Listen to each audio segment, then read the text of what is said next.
कि आज मुझे लग रहा है कि ये संगत है गुरु जी की, क्योंकि पिन ड्रॉप साइलेंस है। Love you all, Guru ji bless you. आपको गुरु जी की तरफ से बहुत सारी ब्लेसिंग्स, क्योंकि आप सुन रहे हो, इसका मतलब ये कि गुरु जी ने सच बोला कि आज ये सत्संग शेयर करना है। क्योंकि सत्संग कौन सुनता है? जिसके मन में भाव होती है, वो जानना चाहता है कि हम जहां आए हैं किस लिए आए। तो फिर वही बात है कि जब कोई आपके घर में आता है, अगर मान लीजिए महाराज फिजिकल फॉर्म में इनके घर आ गए, मेरे घर आ गए, तो या मैं किसी के घर जा रही हूं, एक बात समझना है, तो हम जब जाते हैं अपनी तरफ से सोना सोना बन के तो जाते हैं, सुंदर कपड़े पहनकर जाते हैं। ये थोड़ी है कि मतलब मैं अगर अनुपमा के घर आई हूं तो अनुपमा कपड़े देगी तभी मैं पहनूंगी और मैं आऊंगी, नहीं ना, तो मैं सुंदर दिखूंगी, ऐसा तो नहीं है।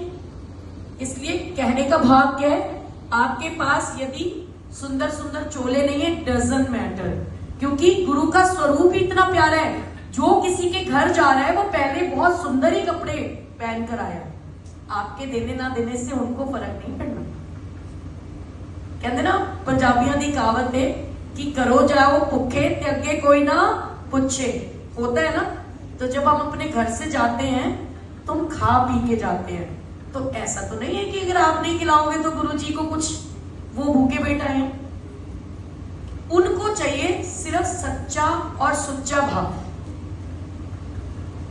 तो आप जो बनाओ श्रद्धा से बनाओ, आपके पास जो भी है। फिर रिपीट कर रही हूं, सत्संग करवाने के लिए ना बड़े स्वरूप की जरूरत है, ना सुंदर सुंदर दरबार की जरूरत है, ना सुंदर सुंदर चोलों की जरूरत है।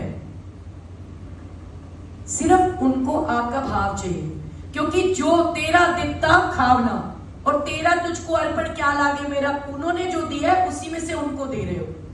तो पहली चीज तो ये याद रखना है कि अगर आपके घर में लौकिक प्रसाद भी है तो आप सत्संग करने के लिए सक्षम हो।